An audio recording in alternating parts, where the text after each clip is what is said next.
Coming up on WUFT's First at 5, a 3-vehicle accident sent more than a dozen people to the hospital, including several children. How first responders were able to get to the scene within minutes. Near freezing temperatures are on tap for the next few nights. The UF weather team is timing out the colder temps and warmer weather later this week. A global initiative that gives back to charities is impacting those in need in North Central Florida. How local nonprofits are using Giving Tuesday to raise awareness about their services. First at 5.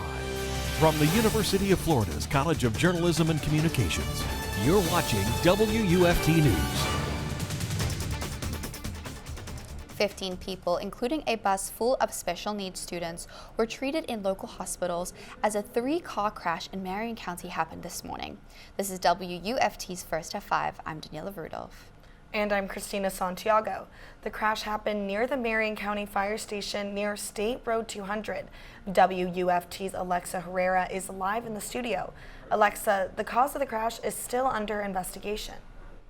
The 3 vehicles who collided at the intersection of Southwest 90th Street and Southwest 80th Avenue in Marion include a Marion County Fire Rescue ambulance, a pickup truck, and a school bus filled with special needs students. Marion County Fire Rescue posted these photos on its Facebook page.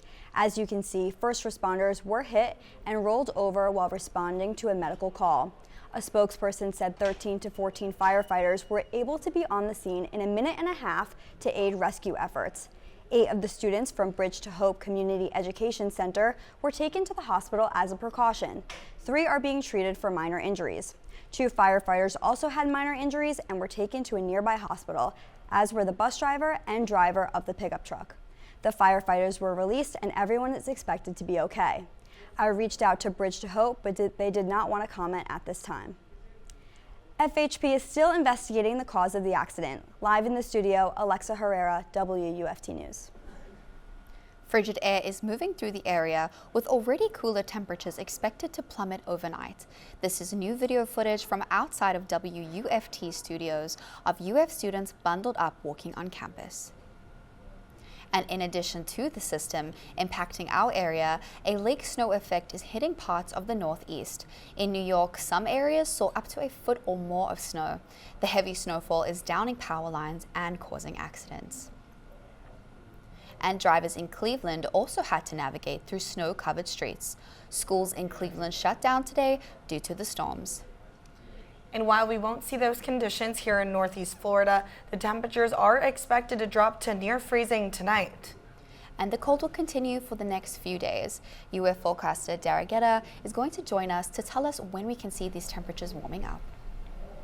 Cristina, Daniella, temperatures are in the mid-50s right now. That's well below where we should be, and that cloud cover isn't helping our case. With less sun, we're not able to see those temperatures get as high as some of us might like. Now, we do see those clouds starting to clear up, so beautiful sunset over Sumter County, but those winds of around 5 to 10 miles per hour coming out of the north are definitely working to add an extra chill in the air. Temperatures right now at 57 in Palatka, 59 in Jacksonville, 56 in Ocala, and 57 in the Villages. Now, as that high pressure begins to build in overhead and that drier air works in, we are seeing those clouds starting to thin out right now. And over the next couple of hours, those temperatures are really going to drop because we're expecting mostly clear skies tonight. 36 by 3 in the morning. How low do we go from there? We'll talk about the cold in just a few minutes. An Alachua County man is in jail facing attempted murder charges after a weekend shooting. 28-year-old DeMarcus Wilson was arrested for several charges, including attempted murder. Deputies arrested Wilson at a traffic stop early Sunday morning, where they say they found shell casings in his car, confirming there was a crime. Deputies found the 2 victims farther north on the interstate in their car. A Lake City teen was badly hurt after being hit by a car while riding their bike. It happened last night, and police say that the 14-year-old was traveling east from the Walmart near Northwest Bascom Norris Drive when the crash happened. Investigators say that the driver was unable to stop before the teen entered the roadway.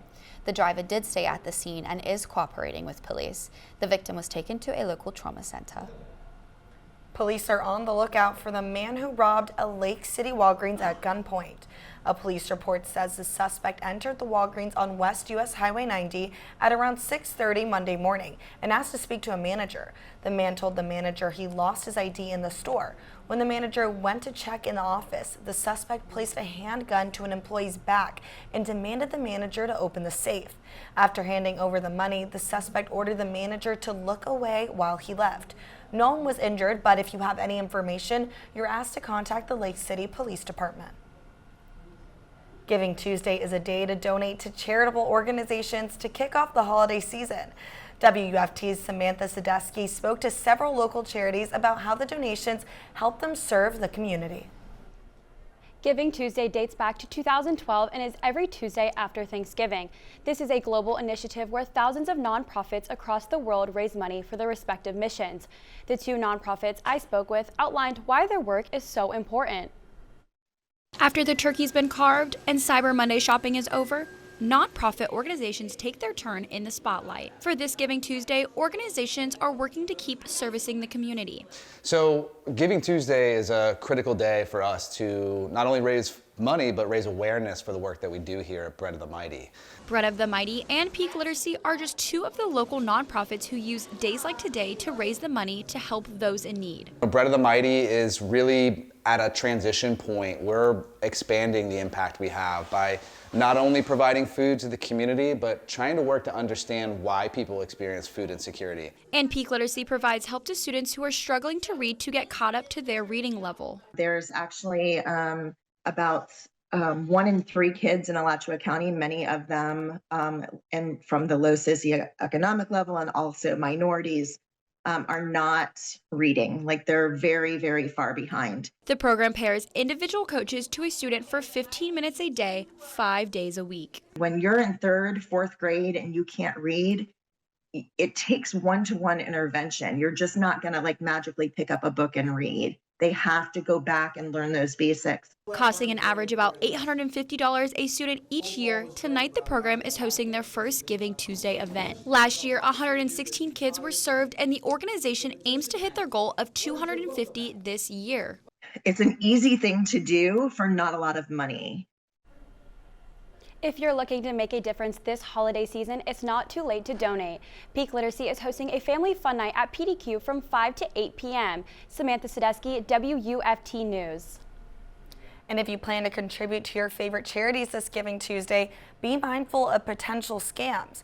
Florida Attorney General Ashley Moody issued tips to avoid charity scams this holiday season. She says people should be aware of who they're donating to. Moody advises to thoroughly research charities, ensuring they're credible and that the name of the charities is correct. She also says to be aware of unsolicited requests for personal or financial information. For the detailed list of tips, you can visit Scams at a Glance on myfloridalegal.com. Gainesville is looking for a new city auditor after the previous one resigned. 3 finalists for the position lined up to meet members of the public Monday night. This comes after Gainesville Finance Director Sue Wang submitted her resignation, which goes into effect Friday. The City Commission will choose their desired candidate on December 7th during their commission meeting. Coming up after the break, the celebration of one of America's most beloved First Ladies. A look into Rosalind Carter's funeral service up next.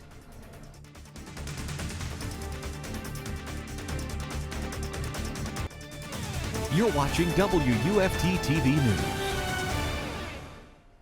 Today, First Lady Rosalind Carter was laid to rest. She died on November 19th at 96 years old. WUFT's Chris Will joins us now. Chris, the former First Lady championed many different issues. Yeah, that's right. Rosalind Carter embraced topics from mental health to human rights, even after her husband, President Jimmy Carter, left office. The Carter Center helped her address those problems, and in the city of Atlanta, Georgia, she was memorialized today. With her husband of 77 years in attendance, Rosalind Carter was publicly memorialized.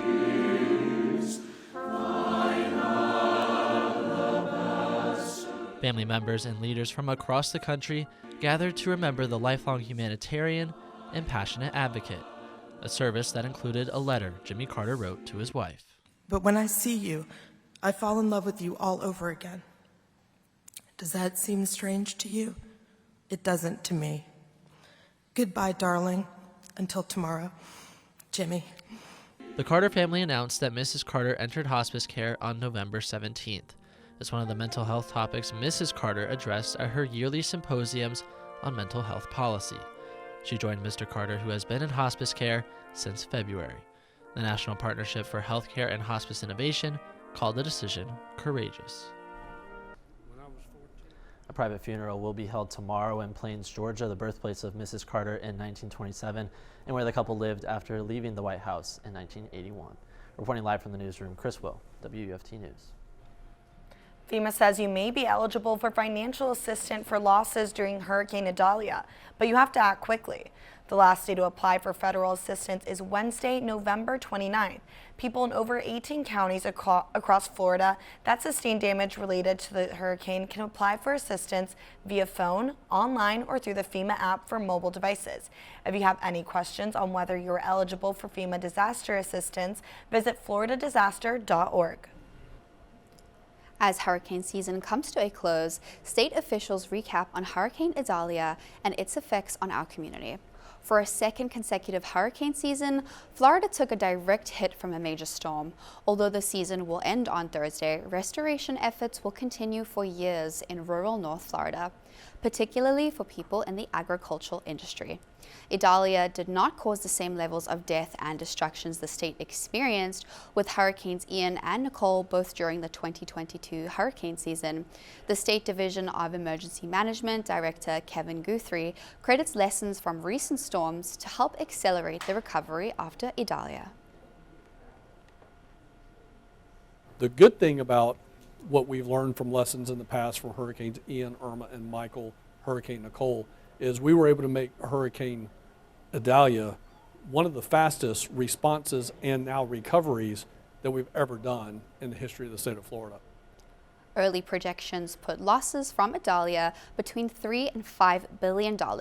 By comparison, last year's Hurricane Ian projected overall losses of $112 billion, the largest and costliest in state history. I'm tracking increased rain chances as we head into the weekend. We'll talk rain and freezing temperatures when I see you on the other side of the break. You're watching WUFT-TV News. Skies are looking much brighter than they did this morning. Clouds are clearing, so we're able to catch a glimpse of the sunset over the Ben Hill Griffin Stadium. Temperatures in the upper 50s right now, and it only goes down from there. We're seeing about a 5 to 10 degree departure from what we saw this time yesterday south of Marion County. But as that ridge of high pressure builds in overhead, we're seeing those clouds begin to clear on out, and that's going to allow for those temperatures to really drop off tonight. Mostly clear skies, which means much cooler temperatures. In fact, cooler is an understatement. We have a freeze warning that encompasses Alachua County until 9 o'clock tomorrow morning, and then there's a frost advisory from Marion County all the way up to those surrounding counties up to Duval until tomorrow morning at 8 a.m. So this is the time where you want to take your outdoor plants indoors, cover up the bushes with a blanket, do what you got to do, because we're looking at temperatures in the low 30s tonight in Alachua County, mid to upper 30s in Marion tonight. So when you're at the bus stop tomorrow morning, when you factor in that northerly wind chill feels like temperatures are looking closer to 30. We're even seeing some 20s to the north of town tomorrow morning. So certainly you're going to want to get out the big puffy jacket, long sleeves underneath, because tomorrow we're not making it out of the 50s. Mostly clear skies though, lots of sunshine, which means our daytime high will be a little bit warmer, but only at 58 degrees for Wednesday. And then we're seeing another round of cooler temperatures Thursday morning in the mid and upper 30s as well. So we could see a potential for another round of some frost warnings. Gainesville usually sees the average first freeze around December 4th, and Jacksonville sees that around December 8th. So we're ahead of the game, and this could set the stage for a much cooler winter. Now, as high pressure builds in tomorrow, we'll see those clear skies, and then we'll look ahead to the system that we have coming at us from the Gulf. That's going to increase our rain chances as we head into the weekend. So 30s over the next couple of nights, but then back to our regularly scheduled programming with temperatures near 80s by the weekend. Coming up on WUFT News, it's out with the old and in with the new for the Florida football coaching staff. The Gators have made some changes to their coaching staff after struggling on the defensive side of the ball. I'll be discussing these moves and plenty more after the break.